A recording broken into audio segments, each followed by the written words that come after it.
Hello guys, welcome to our channel the Detailer. ఇవాళ ఈ వీడియోలో రీసెంట్గా రిలీజ్ అయిన ఫ్యాంటాస్టిక్ ఫోర్ అఫీషియల్ ట్రైలర్ని బ్రేక్ డౌన్ చేసుకోబోతున్నాం.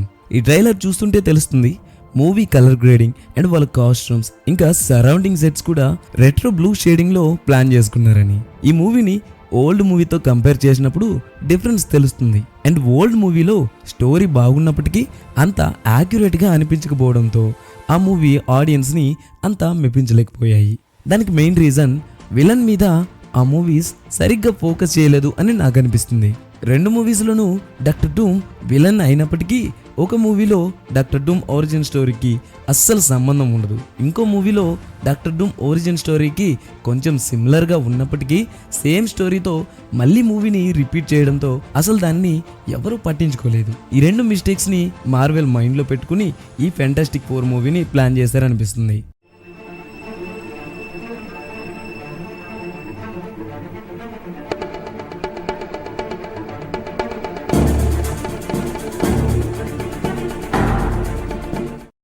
ఈ ట్రైలర్లో పెద్దగా ఏం రివీల్ చేయలేదు, జస్ట్ ఈ మూవీ ప్లాట్ని ఎక్స్ప్లెయిన్ చేసినట్టు అనిపిస్తుంది.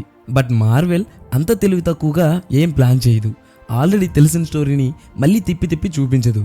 ట్రైలర్ పరంగా చూస్తే వాళ్ళకి పవర్స్ వచ్చాక కొన్ని థ్రెట్స్ని ఎదుర్కొని ఆల్మోస్ట్ అన్నీ క్లియర్ చేసుకుని ఒక నార్మల్ సూపర్ హీరో లైఫ్ని లీడ్ చేస్తూ ఒక ఫ్యామిలీలో ఉంటున్నారు. అండ్ వాళ్ళకి ఎలాంటి థ్రెట్స్ లేవు అనే దగ్గర నుండి మూవీని స్టార్ట్ చేస్తున్నారనిపిస్తుంది.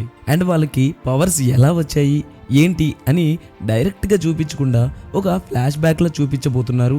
బికాస్ ఆల్రెడీ మనం 2 times ఆ స్టోరీని చూసేసాం కాబట్టి, లైక్ MCU స్పైడర్-మ్యాన్ థియరీ లాగా అన్నమాట. అండ్ ట్రైలర్ స్టార్టింగ్లో రీడ్ ఇలా చెప్తూ ఉంటాడు, ఎన్ని పనులున్నా సరే తప్పకుండా సండే మేము అందరం కలిసి భోజనం చేస్తామని.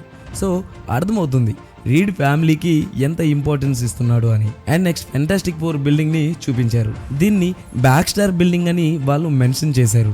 అండ్ ప్రతి యూనివర్స్ లో ఇలా ఒక బిల్డింగ్ ఉంటుంది. లైక్ ఎర్త్ 616 లో అవెంజర్స్ బిల్డింగ్, అండ్ ఇంకా వేరే యూనివర్స్ లో ఆస్కార్ బిల్డింగ్, ఇలా ఈ యూనివర్స్ లో బ్యాక్ స్టార్ బిల్డింగ్ అన్నమాట.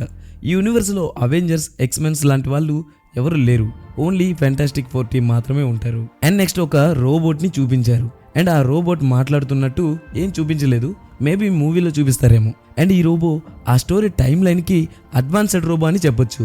అండ్ ఎలాంటి టెక్నాలజీ లేని టైంలో ఇలా ఒక రోబోట్ ఉందంటే అదే రోబో అడ్వాన్స్డ్ టెక్నాలజీ వచ్చేటప్పటికి జార్విస్ కంటే ఎక్కువ తెలివిగా ఉండే అవకాశాలు ఉన్నాయి. అండ్ అది చేసిన వంటకి బెన్ పోగొట్టడం మనం చూడొచ్చు. అండ్ బెన్ విషయం మాట్లాడుకుంటే మేబీ ఇది ఫైనల్ ఎఫెక్ట్స్ కాదనుకుంటా. బెన్ ఫేస్ అంత యాక్యురేట్గా అనిపించడం లేదు.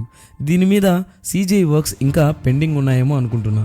అండ్ బెన్ క్యారెక్టర్కి ఓన్లీ CGI కాకుండా ఫిజికల్గా కూడా చాలా మేక్ ఓవర్ చేసినట్టు మనం ప్రీవియస్గా లీక్ అయిన సెట్స్ ఇమేజెస్లో చూడొచ్చు. అండ్ నెక్స్ట్ సీన్లో రీడ్ అండ్ సూజన్ మాట్లాడుకుంటున్నప్పుడు వాళ్ళకి పవర్స్ ఎలా వచ్చాయి అండ్ వాళ్ళ లైఫ్ బిఫోర్ అండ్ ఆఫ్టర్ ఎలా ఉంది అనే కంపారిజన్ని మనం చూడొచ్చు. అండ్ ప్రీవియస్ స్టోరీని ఇలా ఫ్లాష్ బ్యాక్లో చూపిస్తారు అని నాకు అనిపిస్తుంది. అండ్ నెక్స్ట్ సీన్లో చూస్తే ఆకాశంలో ఏవో కొన్ని మార్పులు జరుగుతూ ఏదో భూమి పైకి వస్తున్నట్టు చూపించారు. అండ్ అదేంటో చూడడానికి జానీ స్టార్మ్ స్పేస్లోకి వెళ్తున్నట్టు చూపించారు. అండ్ అక్కడ జానీ ఫేస్లో ఆ ఎక్స్ప్రెషన్స్ చూస్తుంటే ఏదో చాలా పెద్ద థ్రెటే రాబోతున్నట్టు జానీ అబ్జర్వ్ చేసినాడు అనిపిస్తుంది. బట్ ఆ వస్తుంది ఎవరు అనే క్లారిటీ లేదు. మేబీ సిల్వర్ సర్ఫేస్ అని నాకు అనిపిస్తుంది, ఎందుకో ముందు చెప్తా. అండ్ ఎక్కడ ఈ ట్రైలర్లో సూజన్ ప్రెగ్నెంట్ అని కానీ అండ్ వాళ్ళకి కిడ్స్ ఉన్నట్టు అని కానీ చిన్న హింట్ కూడా ఇవ్వలేదు. బట్ రిలీజ్ అయిన సెట్స్ ఇమేజెస్లో చూస్తే సూజన్ ప్రెగ్నెంట్గా ఉన్నట్టు అండ్ ఒక బేబీని హోల్డ్ చేస్తున్నట్టు మనం చూసాం. మేబీ ఇదే మెయిన్ స్టోరీ అండ్ ప్లాట్ ఏమో. అండ్ ఈ ప్లాట్ ని ఎక్కడ ట్రైలర్లో చూపించకుండా చాలా జాగ్రత్తగా మార్వెల్ హైడ్ చేస్తున్నట్టు అనిపిస్తుంది. ఎందుకంటే ఈ మూవీలో మనం చూస్తే గ్యాలక్టస్ ని చాలా అంటే చాలా చిన్నగా చూపించారు. అంటే దాని అర్థం గ్యాలక్స్ అప్పుడప్పుడే ప్లానెట్స్ ని తింటూ ఉండొచ్చు.